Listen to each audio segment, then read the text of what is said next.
Bonjour chers amis, aujourd'hui je vais encore revenir pour une petite contribution par rapport à la lutte contre le cancer. Et comme vous le savez bien, nous insistons plus sur la prévention. Et vous savez que la cellule cancéreuse est une cellule malade. Maintenant, comment éviter ou bien réduire la probabilité pour que nos cellules ne tombent pas malades?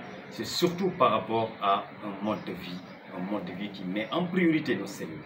Et ça commence d'abord par une alimentation qui doit tous les jours apporter tous les besoins essentiels à nos cellules.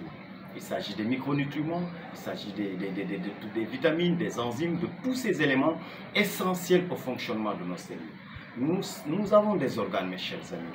Ces organes doivent vivre, ces organes doivent fonctionner, ces organes doivent être en harmonie, en cohésion pour pouvoir nous assurer une santé de qualité.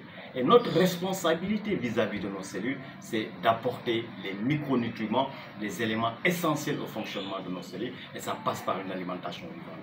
Le mode de vie dans lequel nous sommes aujourd'hui, malheureusement, c'est un mode de vie qui a complètement délaissé nos cellules. C'est un mode de vie qui ne prend même plus soin de notre corps physique. Et c'est ça aujourd'hui qui explique pourquoi une prévalence aussi élevée des cancers. Donc revenons à la base, revenons à la source et mettons en priorité nos cellules. Ces cellules qui nous garantissent une bonne santé, ces cellules qui ont tout le potentiel nécessaire pour lutter contre toute modification, toute agression extérieure. Parce que pour étayer un peu comment cette cellule parvient à prendre le dessus sur notre système immunitaire, c'est que la cellule cancéreuse a une propriété de sécréter des substances qui vont inhiber la réaction du système immunitaire. Et c'est là où elles vont prendre le dessus et commencer maintenant une prolifération pour aller vers une tumeur qui va malheureusement se présenter comme étant la maladie. Donc aujourd'hui, pour nous, la priorité restera une alimentation de qualité, qui est une alimentation fortement concentrée en micronutriments. Quand je dis une alimentation fortement concentrée en micronutriments, il s'agit de mettre beaucoup plus d'aliments vivants. Les fruits, les légumes, et là maintenant la formulation avec laquelle on doit aussi manger ces éléments est aussi un élément essentiel. Donc, manger beaucoup de fruits, surtout avec des formes de smoothie, mais surtout avec les jus thérapeutiques, comme je l'ai dit, qui sont une forme beaucoup plus disponible, qui sont une forme qui vous permet d'avoir le maximum de concentration en micronutriments, parce que ça permet de libérer le maximum de principes actifs et de séparer les celluloses, de séparer les fibres qui malheureusement ont tendance à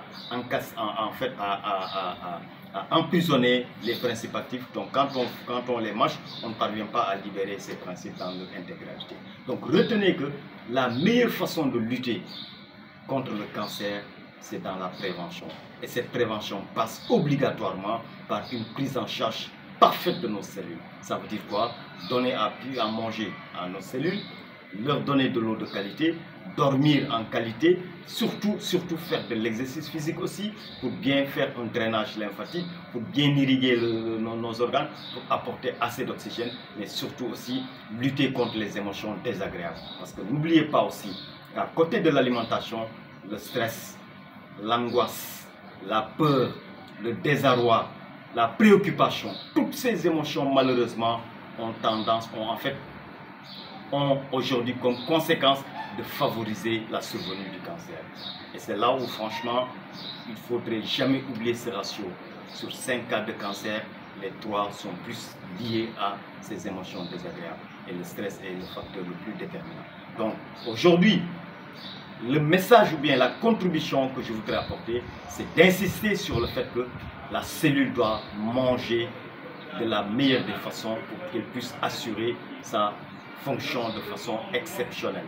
Et c'est comme ça qu'elle pourra éviter toutes les modifications, qu'elle pourra éviter tous les changements liés peut-être à la multiplication, mais surtout aussi lutter contre le cancer, mais surtout éviter l'obésité, éviter le surpoids et aussi renforcer notre microbiote. Parce que n'oubliez pas que notre microbiote mange à partir des aliments que nous mangeons.